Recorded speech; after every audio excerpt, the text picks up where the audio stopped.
Hello, welcome to another video. I'm gonna do my best to articulate myself and keep interesting topics. If you guys have anything that you're interested that you want me to talk about, feel free to send me a message on Instagram. Feel free to leave a comment and ask. I'm always open and I'm really interested in talk about anything. I primarily intend to use this as a thing to talk about more general topics, but I'm always open to talk about sports, music, whatever interests you guys, but also I want to keep it, a general focus, something that's relatively interesting and always interests you guys, but interests me as well. So today, what I want to talk about was failure. It's I think, a central point of life. I definitely think that failing is something that's one of the hardest parts of life, but it's also one of the most important things. We fail in everything, You fail as anything, as an athlete, as a friend, a student, a kid, as a husband, as a teacher, as someone who just works. We all fail, to an extent. So I think it's definitely something that is something that's worth getting used to. I think failure is just as important, probably more important than success. Because anyone can deal with success. Anyone can feel how great it is to succeed, how awesome it is to do good on a test, or how awesome it feels for your mom or dad to say something nice to you, for a teacher to talk about how smart you are, tell you how smart you are, for an employer to feel proud of you and give you a raise, for a partner to tell them how much you love you and how good of a partner you are. Anyone can deal with success. But not anyone can deal with failure. Not everyone can rebound from failure the same, and so we all have to learn how to fail. And so it's important to do things that force us to fail, but it's also just important to know how to deal with those failures in day-to-day life. So I'm going to give an example from my personal life. I feel like this is, so my uncle passed away, I think 3 years ago this year, in about a month, and he was, obviously very important to me. So, I remember the very last time I ever saw him, my cousins came home from school with us because I don't exactly remember why. I think my grandma either dropped them off or my uncle couldn't pick them up. I don't remember why. But he was very clearly intoxicated. And so he comes to, or maybe he wasn't intoxicated, I don't know. Maybe I just remember it that way because I was a lot younger. But I just remember feeling this resent towards him. And he was kind of a peculiar guy about heat in a house. He liked it really cold. And so he was waiting for my cousins to pack up their stuff and then leave to go with him. And I remember he left the door open and my dog almost got out. She almost made a run for the door.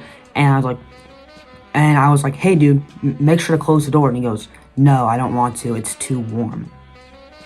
Which, whatever. It's fine. It's not the end of the world. But that was the last time I ever saw him. Full blank stop, the end. I think he was alive for another month or two maybe, but I didn't see him again. I ended up going to a basketball game with my friend, and then I stayed over at his house that night, and then my mom picked me up in the morning and he told me he passed away. But I just remember I never got to tell him I loved him again. So that was very difficult for me as a personal experience.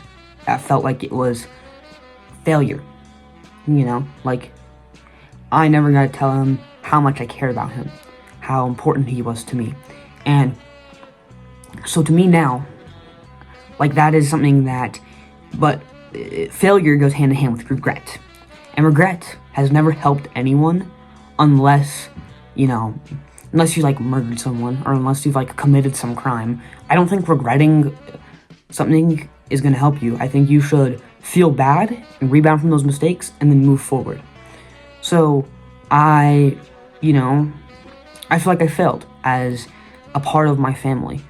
And so at first I just felt resent towards him even when he passed away, but obviously that's not the correct way to deal with losing someone. You know, you should commemorate their life and who they were. And obviously, I do that now. But that failure, how did I rebound from it? Well, my mom talked about this with me one time when we were driving down, pretty recently. We're driving down to go camping, and we were talking about regret. I don't remember the exact context, but I just remember her saying what I just said, that it never helped anyone to feel regretful about something. It never helps someone to just, if you just regret something and never make it better, never make it right for yourself, then it's just never going to make you feel any better. So how do you deal with failure? Obviously, failure is just a human thing, as I've said and as we've discussed. So I think the best way to deal with failure is acceptance, is going over what happened, why you failed, and letting it be known that it's not like you're gonna not fail again. Like, you are going to fail every day of your life, every year, every moment, every hour. Like, there is no perfect day, there's no perfect moment. You're gonna fail. And some failures are obviously bigger than others, you know? Like, doing bad on a math quiz isn't the same level as, just for example, cheating on your partner. It's just not the same thing, you know?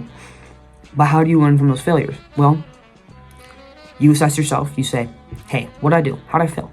It's okay to fail. It's okay to make mistakes. We all do it. You tell yourself what you want to do differently. You tell yourself, hey, how did I fail? How am I going to try to not fail again? But you have a blend of acceptance that's okay to fail. That sometimes with failure, it's not something that you need to correct. You know, it's just like, sometimes you just fail and you just can't correct it. And that's okay. It's okay to fail. It's okay to feel that sadness, and it's okay to feel upset after that. And accepting those negative emotions, harnessing them, and putting that into something positive is absolutely key to learning how to deal with failure. Because failure shouldn't be something that brings you backward. That's something that success doesn't do, obviously. But success doesn't bring you forward either. You know, success doesn't force you to grow and doesn't force you to change. Failing should be something that has just as positive of an impact on you as succeeding. You should harness that feeling that sucks of failing to be better, to grow. And I say that because, you know, we have, as a society, we connotate failing with negative, you know? We think fail bad, succeed good. You know, it's perfect examples in professional sports leagues. You lose the most games, you get the first overall pick. You win the most games, you win in the playoffs, you probably win the Super Bowl, you win the World Series, you know? And those are like one-to-one comparisons. But even in sports, when you don't fail, you're not going to get better. You know, when you don't learn how you're going to adjust, how to, you know, maybe not commit a turnover, you know, how to make a jump shot, how to get a hit, how to pitch faster, you know? So even in sports where it genuinely is connotated with failing's bad and succeeding's good, just not everything's a failure. So, in my opinion, in as a basic summary, to cope with failure, you should look at failure as if it's a success. That failure is going to help you turn your failures into successes, but also acknowledge the fact that you're not perfect. It's okay to fail. It's okay to not, you know, be perfect. It's so vital and important to be accepting of your failures and come to terms with them and be honest with yourself when you have failed, and turning those failures into positive energy that help you grow. You should grow from your failures, and you should grow from success too, but you should turn those failures into your successes. So you should turn your downcomings into, you know, becoming a better person. So I hope you guys enjoyed this video. I plan on keep making more relatively consistently. I think they're pretty minimal editing, pretty minimal effort, and I really enjoy making them. I think it's always great to spread a positive message. So if you could share this with someone who you think could use it or think would have any value of it, that would be amazing. If you guys have any suggestions, please let me know. Send me a message on Instagram, leave a little comment if possible. that'd be amazing. Thank you so much, and have a blessed day.